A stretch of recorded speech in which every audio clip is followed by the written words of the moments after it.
Hello everyone, how are you doing? This is MD Tech here with another quick tutorial. In today's tutorial, I'm going to show you guys how to go about removing Adobe Flash Player from your Windows 10 device.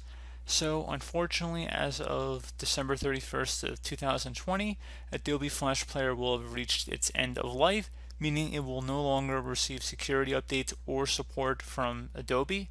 So we're going to go ahead and show you guys how to uninstall this Flash Player. So we're going to go about doing this. We're going to start by opening up the Start menu, type in Control Panel. Best match should go back with Control Panel. So go ahead and just open that up.